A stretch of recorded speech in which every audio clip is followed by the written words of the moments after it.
Another webinar. Today it's more of a workshop on digital transformation and soft skills with Ava. Thanks so much for joining us. How are you today? I am doing fantastic, just with the flow. Thank you so much. Awesome, love it.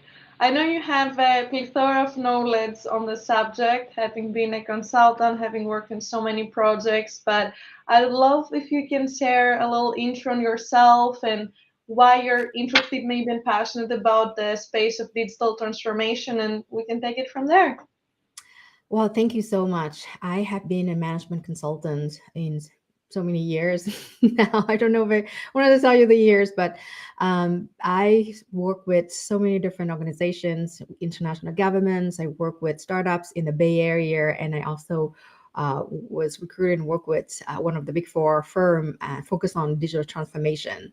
Mhm. So that's basically me. And right now, one of the project I'm doing is to work. Like I'm working with a company to integrating AI into improving their process to enhance the experience for patients, keeping the patient at home healthier, but at the same time cutting cost and increase the profit for everyone involved. Amazing. And you've gotten some success also from getting some grants, right? From what I Yeah, know. yeah, it's a woman-owned business, so I've been very lucky to have that. I have one of the Rockefeller Foundation grant, and it's been really helpful to build business. Yeah, congratulations. That just speaks about your successes and your hard work. So it's very And inspiring. Houston is booming. Yeah, Houston is booming. There's organizations like the minority suppliers organizations and other organizations like Texas. I can't speak today. The Texas Alliance Enterprise Women. Like I've received so many helps, and everyone's encouraging, um, and a lot of the women in Houston have gone before me, and I'm very lucky, and the men too, by the way, receive a lot of support from everyone. Since I came back and stay in Houston rather than traveling days on end. Yeah, no, it's amazing. Like Houston is such an up and coming place also for startups. More and more founders I've met are going there and opening up amazing organizations and companies. So I agree. It's super interesting to see the progress and how like an area can expand to become a hub, a tech hub. But let's dive right into the topic because I think we have a ton to discuss today. But I want us all to be on the same page. So, can you share maybe what exactly is digital transformation and why it's important? Today, you brought up the example of one of your clients, but why should a business care about it? Like, what is the impact? Yeah. Well, first of all, according to the IDC survey, there's about $6 trillion that's being spent on digital innovation. So what it tells me is that every business is a digital business in some capacity. And if you have clients and you're not online, you're not doing digital, I don't know how you compete. So this is the big topic. And yet, with my work with mid-sized companies and even large enterprises in my line of work, I've seen that every company struggle with like according to the Harvard Review, I think there's about like 70% companies are working on these transformations, and yet the transformation will never end because we had other factors like we have the pandemics, and then we also have um, AI, and then God know what we're going to have next. And it's not just the technology that we have to compete. Every time the technology changes, I've noticed it changed in structure, it changed in job roles, and we're not really dealing with AI. We're dealing with humans. So that's where digital transformation is more complex because in order to get to that innovation, you do also have to think about the people, the structures, the emotions. How do we help people to walk across? Hmm. Amazing. And are there any like couple of examples that come to mind now from recent companies you work with or codes? that you have seen successfully manage to create this digital transformation for themselves? Maybe like before they didn't have any digital presence and then they did, or they had very low level and then they skyrocketed. Like, do you have any such examples? And actually, not just that, like what were, in your opinion, their key factors that contributed to their success? Yeah, absolutely. It's funny because when we talk about digital transformations, I have to tell a lot of leaders that digital transformation are two words first. I like it. First word is the digital part, and then second part is the transformation. So the digital part is the innovations, the new platforms, the things that you want to see so we can enhance the product and services. And the transformation is the hard work behind it, the things that you have to work, the people, um, the emotions involved. When we're all human, we have fears, and um, yeah. And so once I explain that, and then the education begins. So when you talk about what make is a successful transformation, in my experience, it has to have the education part. Like a lot of time I go in, and of course I observe how the companies work, but also it's important to see um, all about how each organization have their own DNA. So Mhm. there's no one size fits all, but education is a big part of it. Like, how do we help leaders to understand that digital transformation is not just about technology? Technology is important. Like, this is where we wanted to improve our efficiency and productivity, but at the same time, how do we get there is is the challenge, right? So a lot of time, if the leaders are willing, a lot of time when I come in and even talk about design thinking, and how do we educate leaders to understand the differences, or be the comprehensive of different type of skill set, right? Like, how do we enable people to work in a more authentic and be themselves? Like, how do we can bring joy into the space of chaos. Today's our day. So education first, and then once the leader feel that connections, leaders more than just a manager feel that connections, then we can continue to talk about some practical, bringing people into a new way of working. But it takes a lot of coaching and educations and everything in between.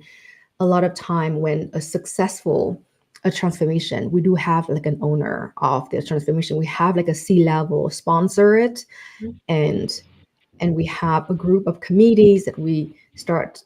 Sometimes we start small, and then we use the champions to really bring it, um, to almost leverage it, and then we see some wins, and then we can really expand it. It's like creating small changes every day, and then suddenly it become like a snowball's effects. But a successful transformation definitely needs the leaders who can see it through, and who actually take accountabilities and responsibilities for that.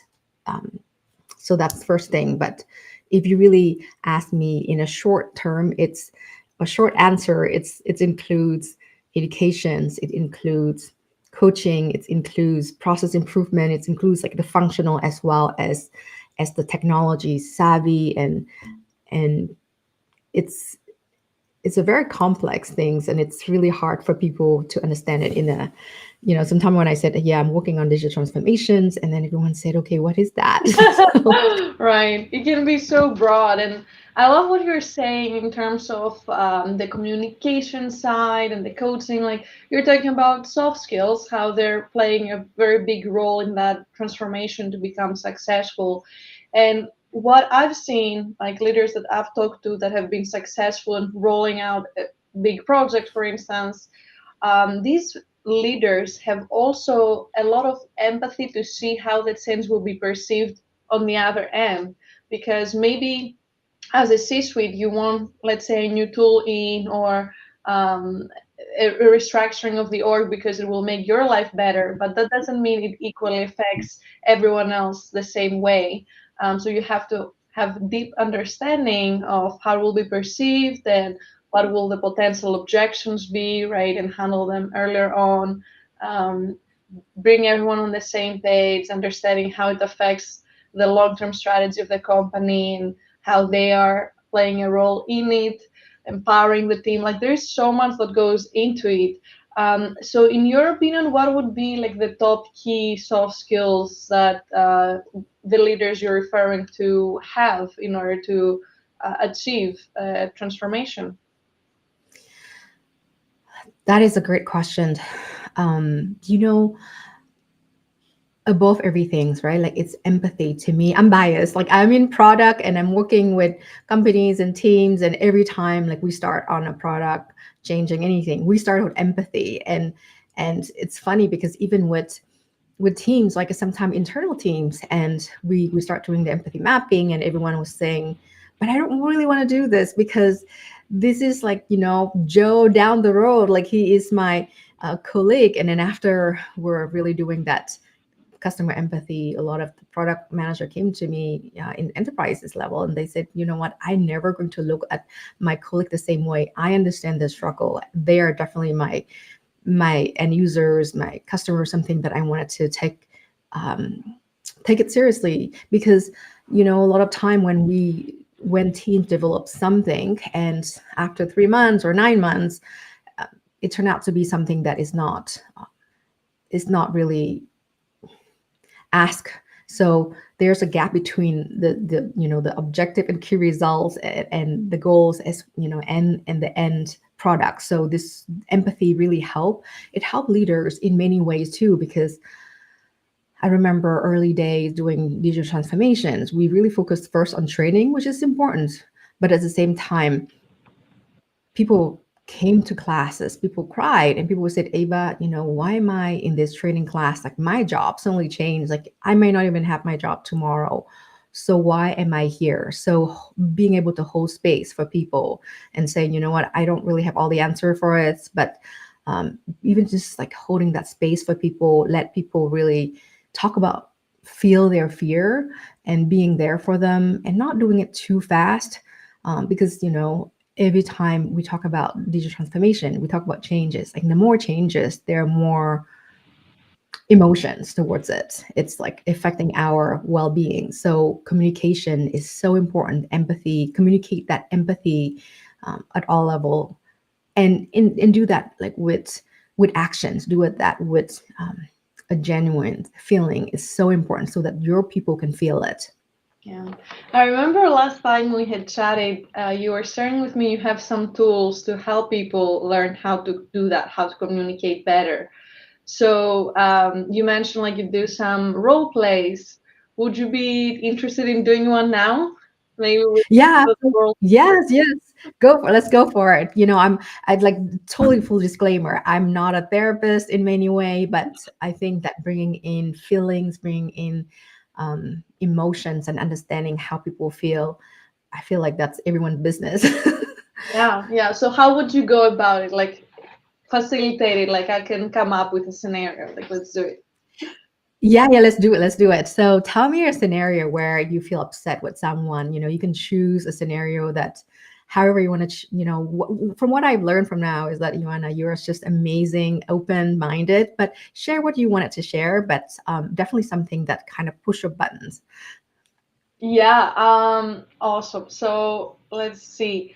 I want to share a situation where like someone says they'll do something and they don't do it. Uh-huh. And like you follow up and they say they will and they end up not coming through.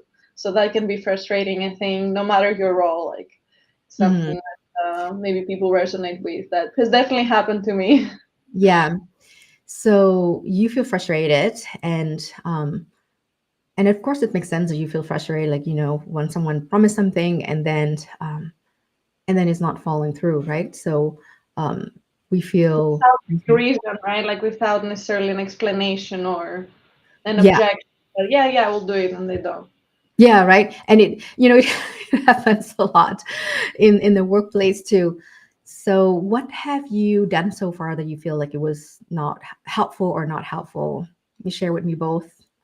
I feel like every time I've followed up asking like if there is anything else I could do, there was nothing, and they were just reassuring me that yeah, I'll do it, and apologizing as well. So it shows on the one hand like genuine interest to follow through, but on the other, I haven't seen any proof that they will do it. And unfortunately, when I shared this with someone else, they said that this person has done this before. So now it seems to me that it's not personal, like it's not my fault necessarily, just that that's who they are. So I have to be patient, but I also want to show that I have a deadline.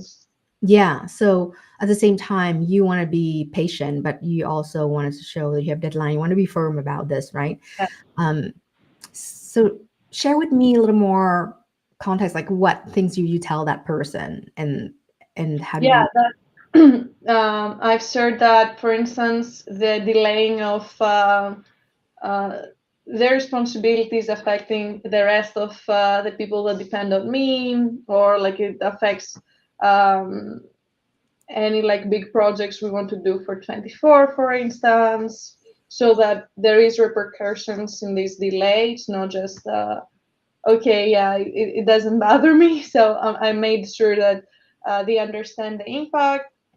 And yeah, I mean, it has happened, I think, 3 times now that I followed up, maybe more. And I don't have a clear view on the next step. Mhm. So thank you so much, by the way, for being vulnerable and sharing openly. So a question for you, if you're open to it. So you mentioned, like I heard you said, like it's very frustrating, and with humans, we kind of think about emotion, right? Like, does this person know you're frustrated? Um, I would think Here's in the this, thing, like I'm sorry for cutting out, but here's the thing, like what you said is 100%, like 1000% correct. Like you're talking about, you need to be responsible. This is not just me, you're affecting the entire process, and that makes sense. But as a human, sometimes emotion come first, even if people admit it or not. When we don't talk about the emotion first piece, Mhm. it make people feel somewhat, people have this feeling, yeah, I did this, but I feel bad. Like sometimes people even like kind of brush it off and say, well, it's not me, it's just whatever that is. But communicating with your feeling, that is something that I found it's super helpful. So share with me now Mm. what you have communicated, your frustration. Yeah, I'm trying to think exactly like how I said what I said in the past, but you're right. Like I haven't straight up said like I feel frustrated or I feel upset, because I was thinking that it was clear since I was following up. But to your point, yeah, I wasn't speaking with the emotion first approach. Well, thank you for sharing that too. A lot of time when I've noticed, like as a consultant, like we all do that sometime. We want us to have to show up, we know what we're doing, but sometimes I come in organizations, I work with enterprise coaches, and I said, I don't like, let's think about this. We're a team now. We're going to have our cadence. We're going to meet every single week. We're going to go through all the agilities, like we're telling the teams and telling the leaders. So first I did, we create a pod for leaders so that we can really work with them. We create a pod for ourselves so that we can, really communicate and see what is the missing point. And a lot of time in the digital transformation space, I've noticed, oh, our job, all of our jobs just change, but how come I don't get to be a product manager? Someone have to be a product manager. It's like the feeling get crushed, and people don't really talk about the feelings. There's no space to talk about the feelings. So it end up showing up in the work itself. It's showing up like, oh, wow, and I have this knowledge. Why would I like want, I don't know if I want to share that because I'll have all of this, but I don't feel we're a team. I don't know what's going to affect my future. On the other hand, as a trusted advisors, seeing things in the system, I also coach enterprise coaches to think that it's not just someone acting out, but if we really think about the emotion being not being talked about, like there's no really space to see where's my path of growth. Like today we're changing the structure, but tomorrow we're changing that product. Like where am I going to fit in? So addressing that emotion in communication is so important, especially for leaders to do that.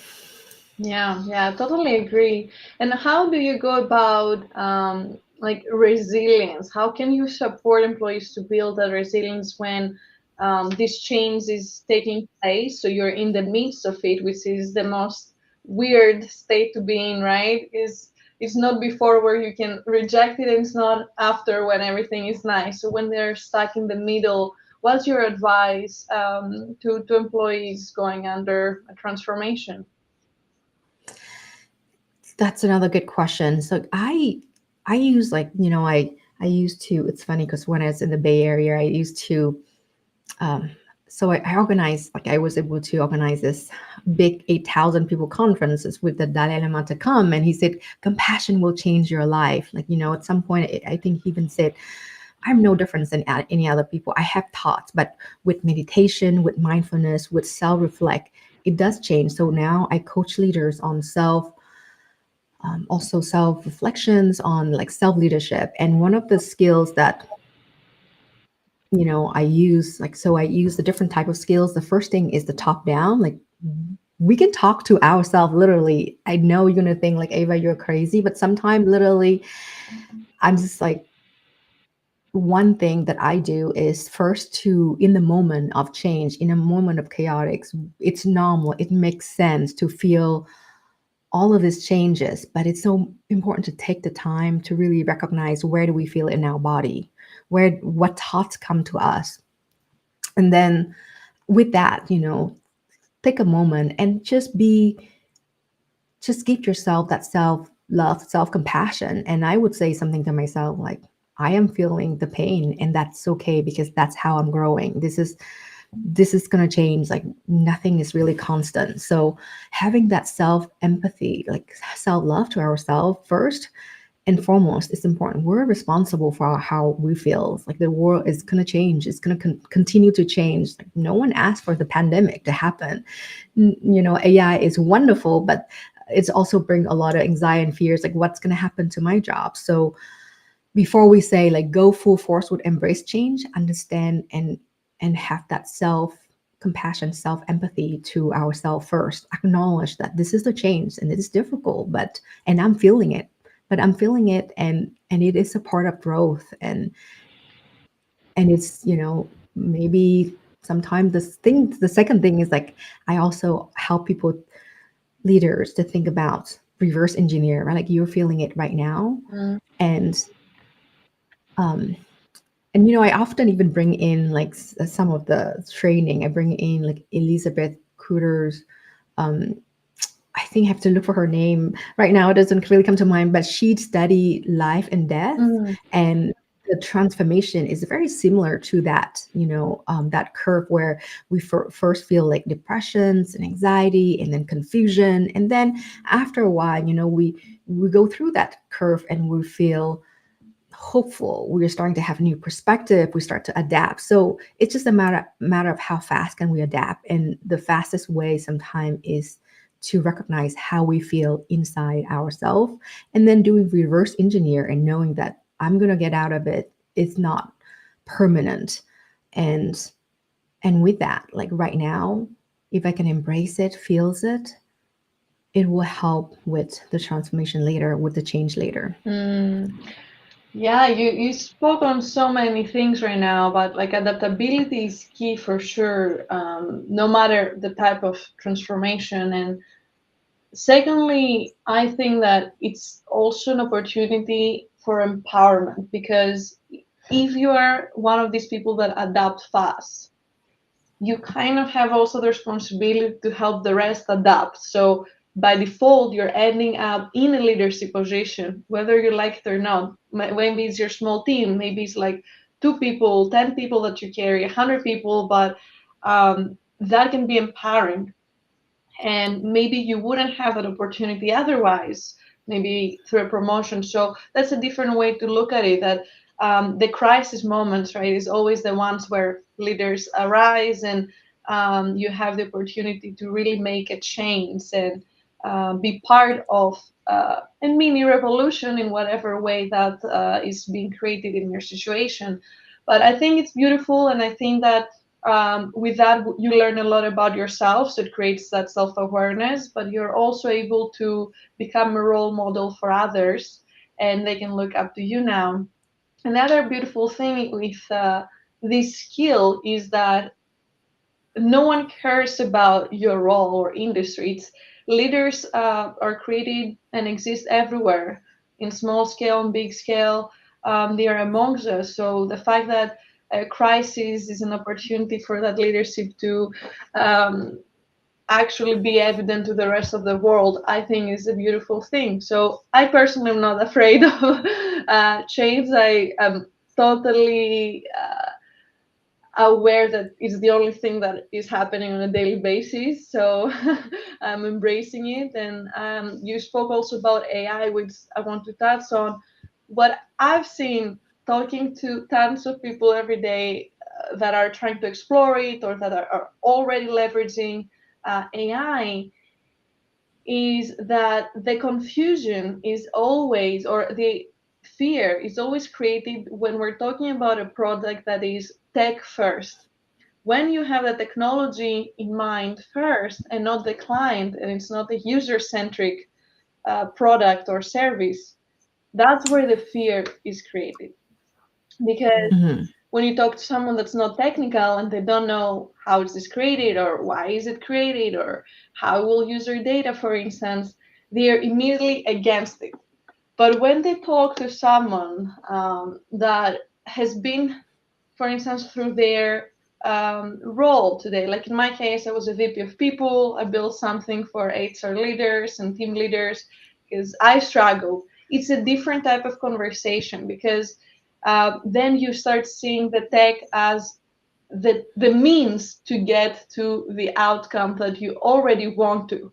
So it's not, for instance, persuading a client that, hey, you need to buy this because it's the best tech or it's the most innovative thing. That is the second part. Like the first is you need this because it will make your life better.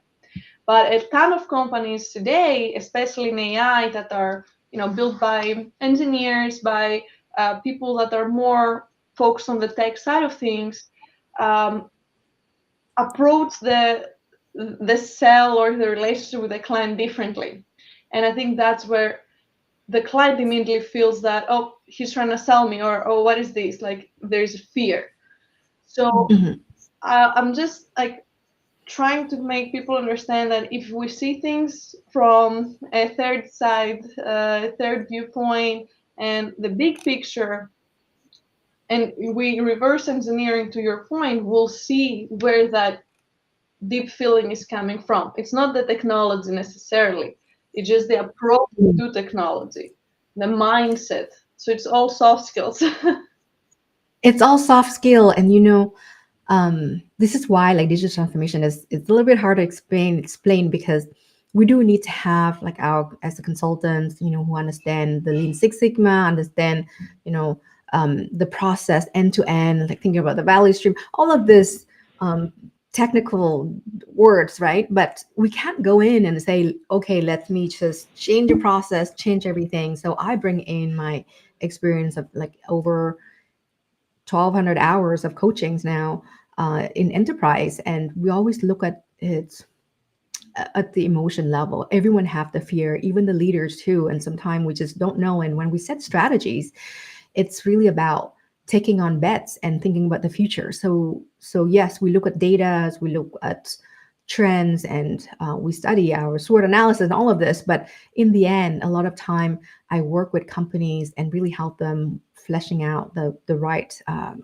objects and key results. It's still a lot about alignment, talking about soft skills, talking about communication. A lot of time when leaders come together and I'm like, okay, you have your own objective and key results. Someone else in your in within the whole IT structure might have something overlap. So I would ask everyone to really come and have that transparency, and it is overlap. So then how do we even leverage that resources together and bring the team together? But it's not something that you can do it overnight. So it takes time.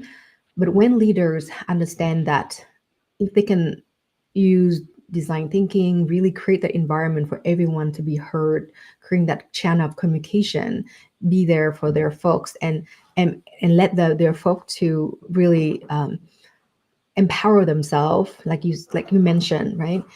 It's important, and empower doesn't mean that you say anything you want, like the way you want it. It's still we're adult at works and we're professionals, so we still have to say it in a ways that connect with others, and sometimes by a lot of time by showing our emotions. And another amazing thing is that I'm learning it myself too, but one of the last engagements, I help the tech team to speak that emotional language. And I have an enterprise Azure coach. She came to me after several months. Like she said, Ava, like when you talk about the empathy, the product innovation, I was like, yeah. But being in the same room with you, being trained with you, it's amazing. You'll be so proud of me now. I'm talking to my tech teams, and I talk about how you feeling today. I go from room to rooms and ask them, and they list their feelings, and that's really a way to start bonding people. So yeah, I mean, it has a lot to do with how do we show up, how do we see other people, and how do we even create opportunities for the workforce, especially now they are doing a lot of virtual work. Absolutely. Now, while you were speaking, I came up with a question that I think is a little tough to answer, but I want to get your input, because I've seen this in real life where there is a leader that knows what they're doing, but it might be a decision that they have that's against what the rest of the organization believes, right? But there's a thin line where a leader sometimes does have more insight than the rest of the organization on why they should do something, but they might also just have a big ego and they just think that that's the right approach, and the rest of the organization is trying to stop them, but they don't listen. So how do you navigate that, like when it is indeed a thin line? And how have you worked with people in the past? Because I'm assuming in the big companies you work with, there are some people with big egos by default, they're everywhere. So how do you check that ego in an empathetic way? Yeah, that is you ask great questions. Very difficult, but let's do it. I'm Yeah, done. let's do it. So it's just like we're all human, right? I think that a lot of us, the thing is that empathy, emotions are not some things that we learn at school. So a lot of leaders come to me and they might say, Ava, like I got to where I am now because Ioanna, I don't see you anymore on the screen. Okay. Sorry, I'm here. Okay, we're back. So a lot of leaders come to me and say, I got to where I am because I know the answer, because I can give a solution. But the thing is, with digital transformation, with innovation in the complex world, sometimes it requires more than just one person, because we have our own perspective. But in order to really even create the right metrics to deliver the right solutions and products to customers, we need to look at the holistic metrics, like how would our customers feel? That's one lens. How would the past data, how would our stakeholders, how would our employees feel about this? Like it's a curations of different sources, like a 360. And a lot of time we just don't have the answer as leaders. But I would often ask them, like, one way you could, if they're open to it, I'd be like, one way you can do it is to ask questions, ask better questions. It really help your team to generate more questions. I even train people on that in the organization, just to have to build that muscle, because we're not used to. We think that asking question is a way to show our vulnerabilities, but showing vulnerability is a part of being a strong leader. If we don't show our emotion, we put our emotion at home and everyone's going to work with that elephant in the room, that fear, like how are we going to create innovation? Innovation comes from connection, from brainstormings, from thinking through together, especially in a complex world. So knowing that, and knowing that we didn't really go to emotion school before we go into our workplace, a lot of time we have to show up as a strong person and hide our emotions. So I would also start with empathy for those people. They're also human, they experience certain things. There's like, we all kind of influence from our upbringing, our culture, our workplace. So having that empathy, but also able to set boundaries and communicate clearly, like, this is my observations. If you're open to it, let's even get a jar of pennies here every time you really think that your solution is the best. We put a money, like we put a penny in the jar, right? Like, and then at the end of the conversation, see how many pennies that we collect. But as you know, as a trusted advisor, it is important for me to be there, to be open, and to be transparent and ask hard questions, but in an empathetic way. So when we do that with actions, with intention and actions, the leaders feel it, because they sometimes also have fears and they wanted to bounce back ideas, and and I think call them out too sometime. Like, there are certain transformations we've done as a big group, and I remember we're going in and some leader would be like, that's it, that's all you can create. And it's really hard for the team to start learning a new way of working and really develop what matters. So instead of like a long list of what they can do, they've really focused on what matters. So that is something that I just call them out, like just being private and say, this is, how do you feel like if the situation is reversed, like having a coaching conversation with them. So, and then also bringing in some time as I work as a trusted advisor, sometimes as a coach, sometimes just a team partner to really help them to understand. Love it. So we talked a lot about the leader side. I would like to touch upon now the entry-level employees, the people who are just coming to an organization that want to bring in innovation, because they are the ones that a lot of times are being pitched products because they would use them, but they have to persuade those leaders, the decision makers, to make the buying purchase the product.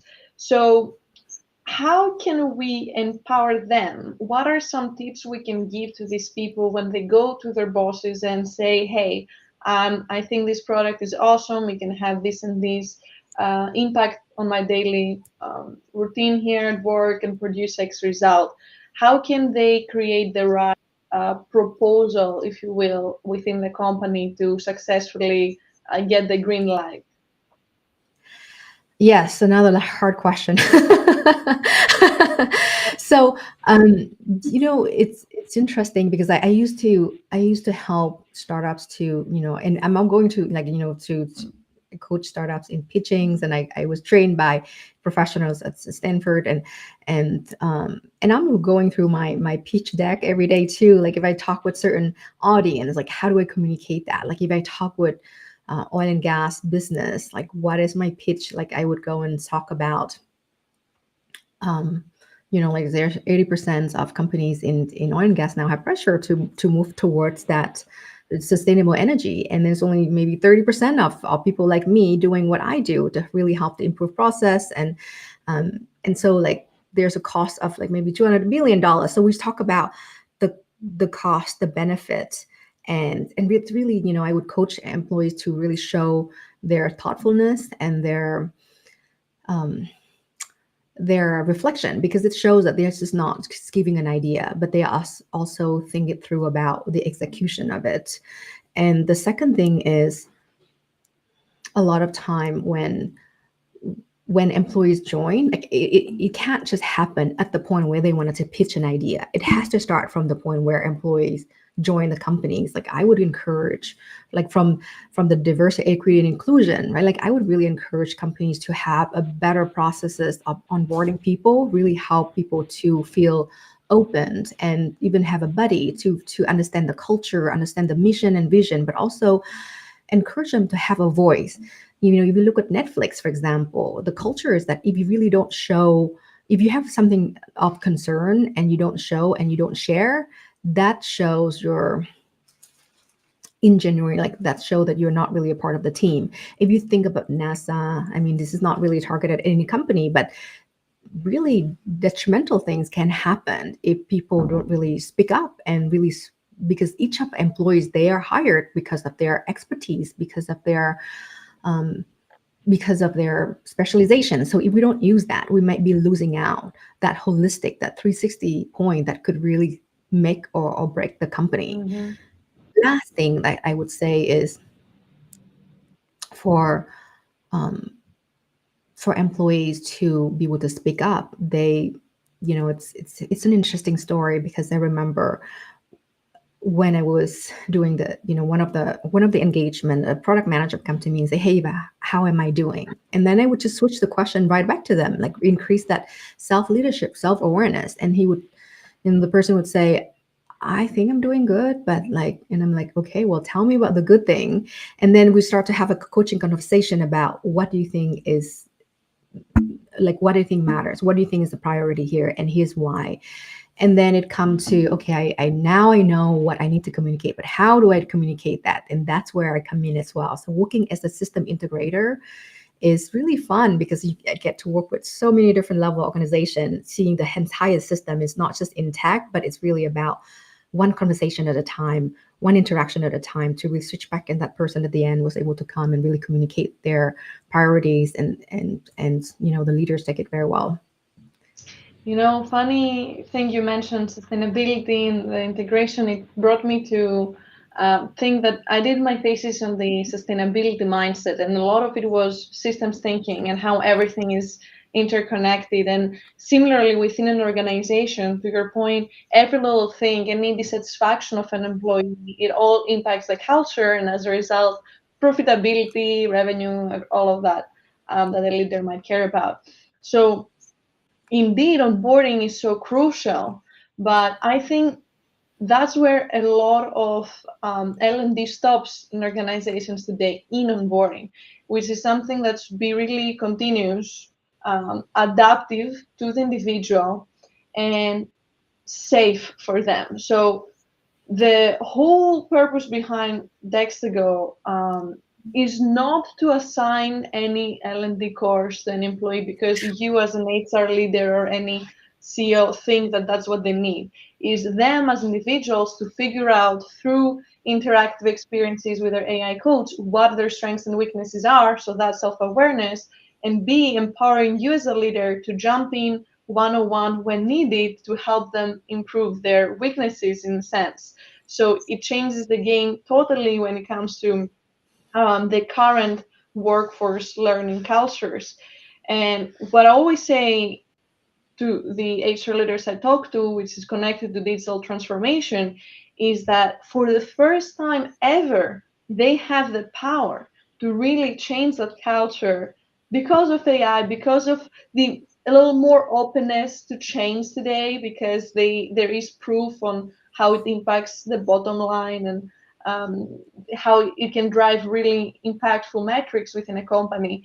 And so that's another thing that I feel like we haven't touched on earlier, that the digital transformation aspect can impact people differently today than maybe 5, 10 years ago, because it allows everyone to be part of it and have an impact, not just the CEO or the C-suite. And that is something that I hope people can take away from today's conversation by grasping all the tools you gave.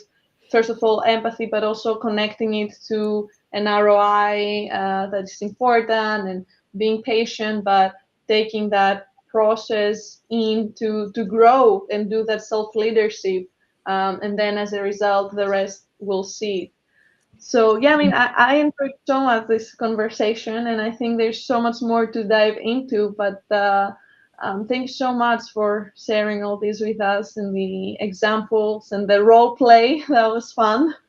Yeah. um, just to end, I wanted to ask you also if there is any mantra or any slogan you go by in your life.